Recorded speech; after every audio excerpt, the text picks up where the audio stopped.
Okay, Assalamualaikum dan salam sejahtera. Kita jumpa lagi dalam kelas ASK tingkatan 1. Hari ini kita akan cover subtopik 1.1.2 dan 1.1.3 ya, seperti dalam buku teks pada muka surat 7 sehingga muka surat 10. Okay, boleh rujuk buku teks. Okay, 1.1.2 penggunaan teknik leraian. Okay, seperti yang telah kita pelajari, teknik leraian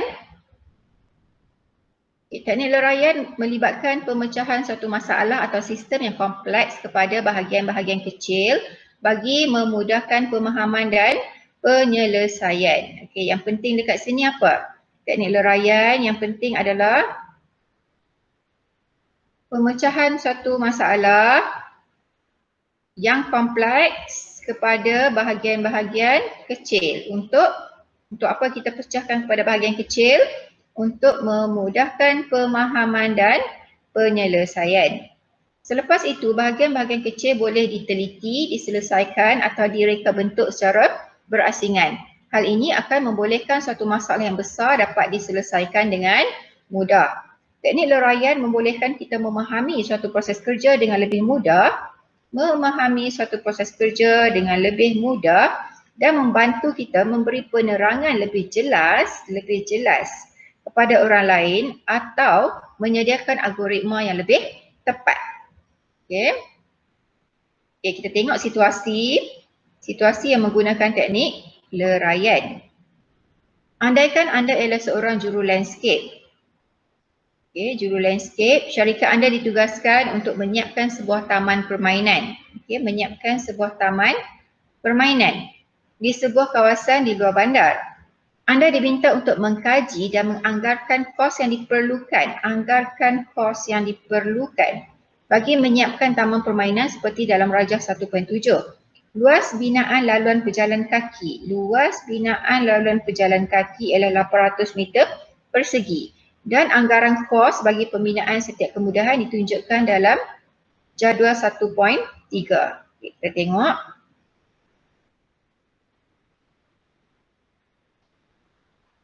Okey, ini adalah luas binaan taman permainan kita. Berbentuk segi empat tepat ya. Panjang 120 meter dan lebar adalah 60 meter. Ini adalah binaan-binaan yang terlibat iaitu gelanggang tenis, gelanggang bola keranjang dan kita ada 2 gelanggang badminton.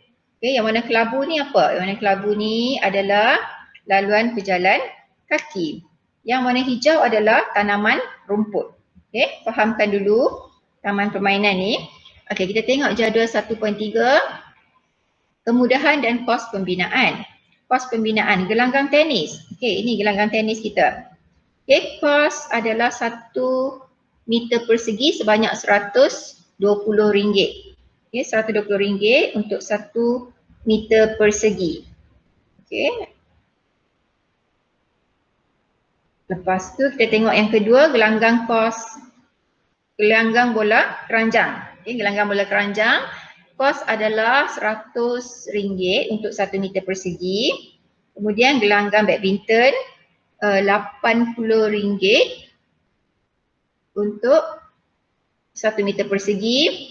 Laluan pejalan kaki RM75 untuk 1 meter persegi dan juga tanaman rumput adalah RM140 untuk 1 meter persegi. Okay.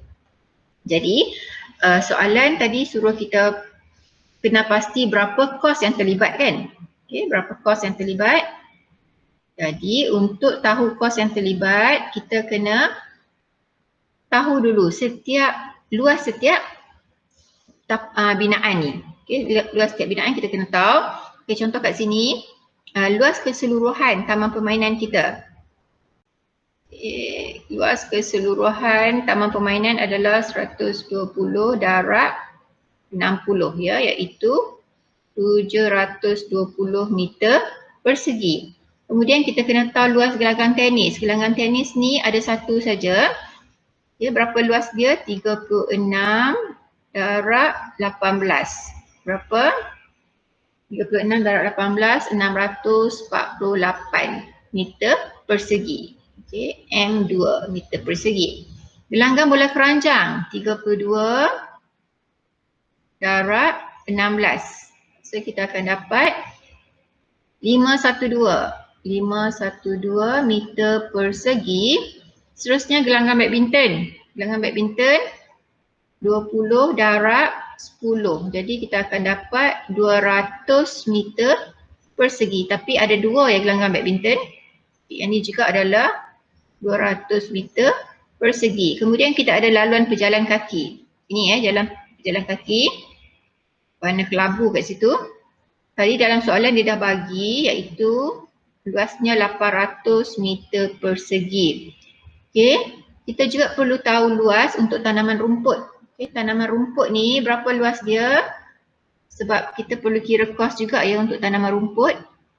Okey, luas dia adalah luas keseluruhan 7200. Okey, tolaklah dengan luas setiap binaan tu.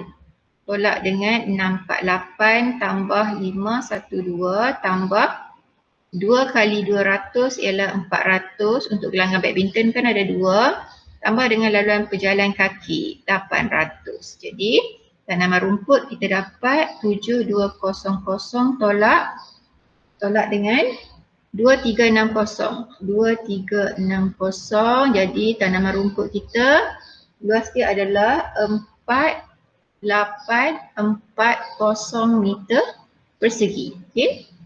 Ingat mula-mula kita kena tahu luas untuk setiap binaan. Ya. Okay, lepas tu daripada luas yang kita dapat tu kita akan darabkan dengan kos untuk 1 meter persegi. Okey. Sebab luas pun kita dapat dalam unit meter persegi kan. Okay. Sekarang kita tengok tugasan landscape ini akan lebih mudah diselesaikan sekiranya dipecahkan kepada masalah yang lebih kecil. Ya, macam kita buat tadi. Okey, yang pertama adalah berapakah kos membina gelanggang tenis? Berapakah kos membina gelanggang bola keranjang? Okey. Mula-mula kita nak tengok kos gelanggang tenis. Okey, gelanggang tenis, lepas tu kos gelanggang bola keranjang, lepas tu kos gelanggang badminton. Badminton ni jangan lupa kita ada 2 ya, darab dengan 2. Dan pembinaan kos laluan pejalan kaki. Setelah masalah-masalah yang lebih kecil ini diselesaikan, kos menanam rumput akan dapat dikira. Okey, kos seterusnya kos menanam rumput. Okey. Seterusnya kos keseluruhan pembinaan gelanggang akan dapat dikira. Okay, bila kita dapat kira kos untuk setiap binaan ni, gelanggang tenis, bola keranjang, gelanggang badminton, pejalan kaki dan kos untuk tanaman rumput. Jadi kita akan jumlahkan setiap kos tersebut, setiap kos binaan tersebut untuk mendapat kos keseluruhan pembinaan gelanggang. Okay, yang ni yang soalan nak tadi kan, kita kena tahu keseluruhan kos. Jadual 1/4 menunjukkan kiraan kos bagi pembinaan taman permainan dengan menggunakan formula berikut. Okay, dia bagi formula kat kita. Kos pembinaan sama dengan bilangan binaan darab dengan luas pembinaan darab dengan kos untuk 1 meter persegi. Okay, ini kalau dalam buku teks dia buat cara ni lah. Bilangan binaan contohnya kalau gelanggang tenis ada 1 kan. Okay, bilangan binaan. Kalau gelanggang bola keranjang tadi ada 1, gelanggang badminton ada 2, dalam pejalan kaki 1, tanaman rumput pun 1. Okey. 1 bilangan darab dengan luas binaan tadi. Tadi kita buat kan sebelum ni. Kita dah kira luas dan kita darab dengan kos untuk 1 meter persegi. Yang ni kita rujuk dalam jadual tadi. Kan? Okey, jadual 1.3. Okey, jadi kalau ikut cara saya, mula-mula sekali langkah pertama kita kira dulu luas setiap binaan. Okay, mula-mula kita kira luas gelanggang tenis. Luas gelanggang tenis adalah 18 kali 36 meter iaitu 648 meter. Okay. Luas gelanggang bola keranjang 512 meter persegi. Luas gelanggang badminton 200 meter persegi. Tapi gelanggang badminton ni ada 2 ya. Ada 2. Okay, luas laluan pejalan kaki diberi dalam soalan adalah 800 meter persegi. Okay, tapi dekat dalam soalan dia tak bagi luas kawasan berumput kan. Luas kawasan berumput dia tak bagi, jadi kita kena kira sendirilah. Macam mana nak kira luas keseluruhan, ini adalah luas keseluruhan. Kita tolak dengan luas setiap binaan ni. Tolak 648, okay, 512 Ini 2 kali dengan 200 untuk gelangan badminton, ada 2 unit. Dan laluan pejalan kaki. Bila kita tolak, jadi 7,200 tolak dengan 2,360. Jadi akan dapat luas kawasan berumput adalah sebanyak 4,840 meter persegi. Okay, penting ya untuk kita kira luas binaan ni sebab nanti kita akan darabkan dengan kos bagi 1 meter persegi. Ya. Okey, lepas kita dapat kira luas setiap binaan, kita terus ke langkah kedua. Langkah kedua kita kira kos setiap binaan. Okey, untuk kos setiap binaan kita guna formula yang tadi tu. Okey, kita kira kos untuk gelanggang tenis dulu. Gelanggang tenis, bilangan binaan adalah 1 darab dengan luas pembinaan gelanggang tenis adalah 648 darab dengan kos untuk 1 meter persegi 120. Bila kita darab, kita akan dapat jawapan macam ni ya. Okey, kos untuk gelanggang bola keranjang sama juga 1 unit darab dengan 512, kan 512 ni darab dengan 100 kos untuk 1 meter persegi. Jadi kita akan dapat RM51,200. Kos gelanggang badminton. Okey, 2 unit. Sebab ada 2 unit gelanggang badminton darab dengan kos untuk luas untuk satu gelanggang adalah 200 meter darab dengan kos untuk 1 meter persegi adalah 80. Jadi kita dapat RM32,000. Lepas tu kita kira kos untuk laluan pejalan kaki 1 unit darab dengan 800, keluasan dia 800 darab dengan RM75 untuk 1 meter persegi, jadi dapat RM60,000. Dan akhir sekali kos penanaman rumput 1 darab dengan, ini adalah luas untuk penanaman rumput 4,840 meter persegi darab dengan kos untuk 1 meter persegi 140. Jadi kita akan dapat RM677,600. Okey, jadi kita dapatlah kos untuk setiap binaan. Okey, akhir sekali kita terus ke langkah 3. Langkah 3, lepas kita dapat kos untuk setiap binaan, kita akan jumlahkan keseluruhan kos. Okey. Jadi, jumlah keseluruhan kos taman permainan kita dapat dengan RM777,060, yang ni kan. Yang ni tambah dengan RM51,200 untuk bola keranjang. Okey, yang ni. Kemudian RM32,000 untuk gelanggang badminton. RM60,000 untuk laluan pejalan kaki. Dan akhir sekali untuk kos penanaman rumput RM677,600. Akhir sekali kita akan dapat jumlah kos keseluruhan untuk pembinaan taman permainan iaitu sebanyak RM898,560. Okey. Kalau ikut dalam buku teks dia bagi lebih ringkas. Okey, dalam buku teks dia tunjuk macam ni. Kiraan kos pembinaan taman permainan. Macam kita buat tadi, dia kira kos setiap binaan. Okey, kos pembinaan gelanggang tenis. Okey, 1 unit darab dengan keluasan dia darab dengan kos untuk 1 meter persegi. Okey, semua sama macam tu. Okey. Jadi dia dapatlah kos untuk setiap satu binaan. Okey, akhir sekali kita kena jumlahkanlah. Dekat sini dia tak jumlahkan ya. Okey, seterusnya kita masuk pada subtopik 1.1.3, pengecaman corak dalam suatu situasi. Okey, pengecaman corak. Pengecaman corak ni kita perlu kenal pasti corak-corak yang sama dalam masalah yang kecil untuk membantu kita dalam menyelesaikan suatu masalah yang kompleks. Ya. Masalah yang mempunyai corak yang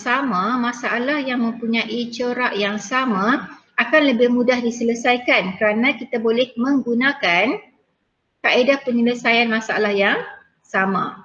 Masalah yang mempunyai corak yang sama boleh diselesaikan menggunakan kaedah penyelesaian masalah yang sama. Okay. Kita tengok contoh dekat bawah ni. Tengok contoh 1.8 menunjukkan satu simulasi pergerakan untuk menyusun murid mengikut nombor pada jersey dengan urutan menaik. Okay. Susun nombor pada jersey mengikut urutan menaik. Bolehkah anda mengecam corak pergerakan tersebut? Kita tengok kedudukan awal adalah 7, 5, 1, 2. Ini kedudukan awal. Okay. Setiap murid 7, 5, 1, 2. Okay. Untuk menyusun ikut urutan menaik, nombor yang kecil perlu kita pindahkan ke depan ataupun bawa ke sebelah kiri. Kita mula ya. 7 dengan 5. 5 lebih kecil daripada 7. Jadi 5 perlu bawa ke depan. 7 ke belakang. Okay. Jadi 5, 7.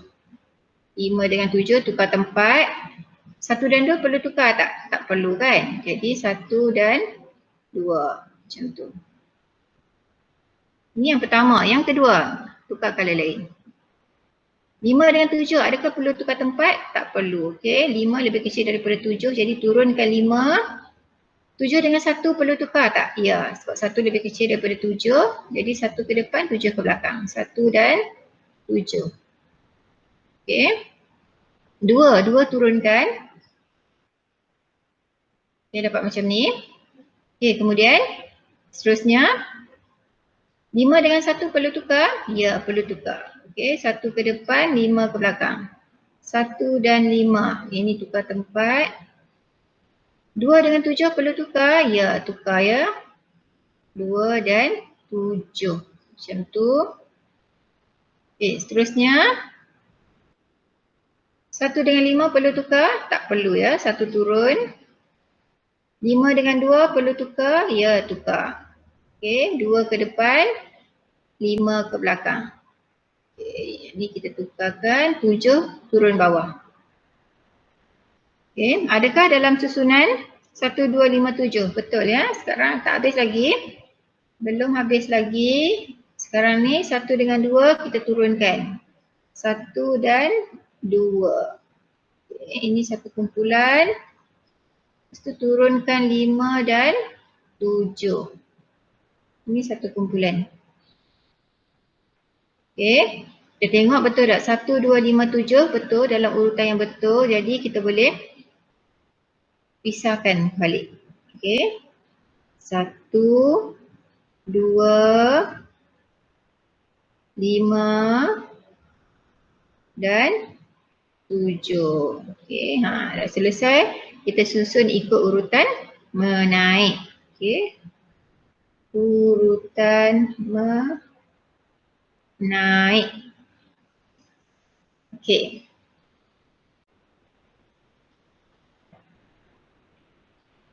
Terdapat unsur persamaan dan perbezaan dalam langkah 1 hingga langkah 5. Rajah 1.9 menjelaskan lagi siri pergerakan dalam rajah 1.8 dalam bentuk kad nombor. Okay, kalau kita tengok kat situ ada persamaan dan perbezaan dia. Okay, persamaan dan perbezaan. Persamaan. Nombor yang lebih kecil disusun di sebelah kiri. Nombor lebih kecil di sebelah kiri setiap kumpulan. Okay. Kalau kita tengok ini persamaan pun betul. Nombor yang lebih kecil disusun sebelah kiri. Nombor lebih kecil sebelah kiri. Nombor lebih kecil sebelah kiri. Nombor lebih kecil sebelah kiri. Ya. Perbezaan. Ya, pada langkah 1 terdapat 2 kumpulan terbentuk. Okay, ini kumpulan 1, kumpulan 2. Langkah 2, 1 kumpulan dibentuk. Kumpulan tu maksudnya yang ada pair tu lah. Langkah 3, 2 kumpulan dibentuk. Okay, ini maksudnya kumpulan. Okay, langkah 4, 1 kumpulan dibentuk. Langkah 5, 2 kumpulan dibentuk. Dan akhir sekali kita dapat ini jawapan. Okay. Ini adalah teknik pengecaman corak. Sebab ada persamaan dan juga perbezaan yang kita boleh kenal pasti semasa kita nak menyusun nombor murid mengikut urutan menaik kan. Baiklah, sekarang kita cuba aktiviti berfikir 1.3. Rajah di bawah menunjukkan 6 keping kad dengan label nombor yang berlainan. Susun kepingan kad-kad ini mengikut urutan menaik dengan menunjukkan langkah-langkah susunan tersebut. Okay, dia nak kita susun mengikut urutan menaik. Okay, kita cuba.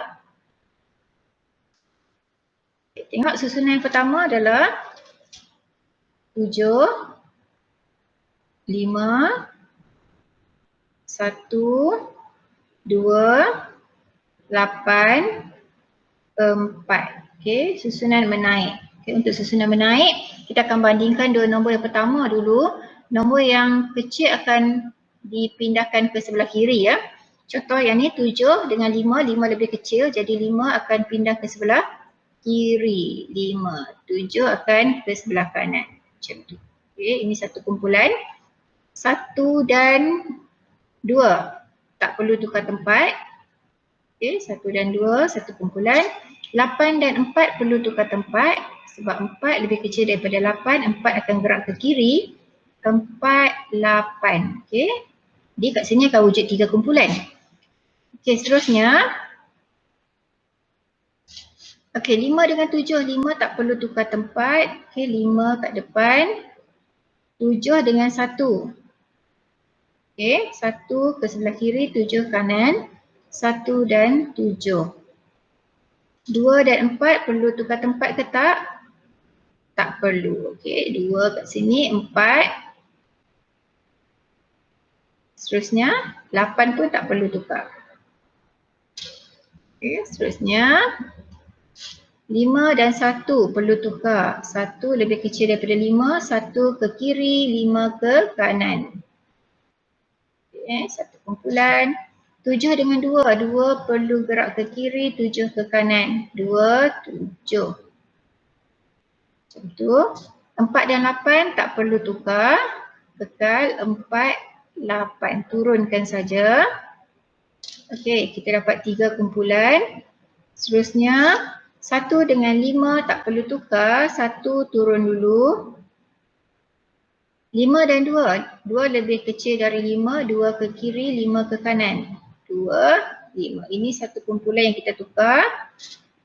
4 dengan 7. 4 ke depan, 7 ke belakang. Okey, 4 ke kiri, 7 ke kanan. Macam tu. Dan 8 kita turunkan. Kat sini wujud 2 kumpulan. Okey. Seterusnya 1 dan 2. Okey, 1 turun. 2, 2 dengan 5, 2 pun turun. Okey, 1 dan 2 satu kumpulan. 5 dengan 4 perlu pindahkan 4 ke kiri, 5 ke kanan. 4, 5. 7 dengan 8 kita hanya turunkan. 7 dan 8. Okey, kat sini kita wujud berapa kumpulan? 3 kumpulan. Sekarang kita tengok adakah mengikut urutan 1, 2, 4, 5, 7, 8. Okey, dah mengikut urutan menaik. Jadi, bila dah betul kita boleh asingkan jawapan kita. Okey, 1, 2, 4, 5, 7 dan 8. Okey. Jadi inilah jawapan kita dalam urutan menaik. Urutan menaik. Okey, kalau kita tengok kat situ, dia ada persamaan dan perbezaan. Macam contoh sebelum ni, persamaan adalah nombor yang kecil kita gerak ke sebelah kiri, nombor besar ke sebelah kanan. Perbezaan dekat sini kita ada 3 kumpulan. Kat sini kita ada 3 kumpulan, yang ni kita ada 2 kumpulan. Okey, 2 kumpulan, yang ni kita ada 3 kumpulan. 3 kumpulan. Okey, dekat sini ada 2 kumpulan, ni 3 kumpulan. Okey, yang ni adalah jawapan kita. Okey, itu saja untuk hari ini. Jumpa lagi. Bye.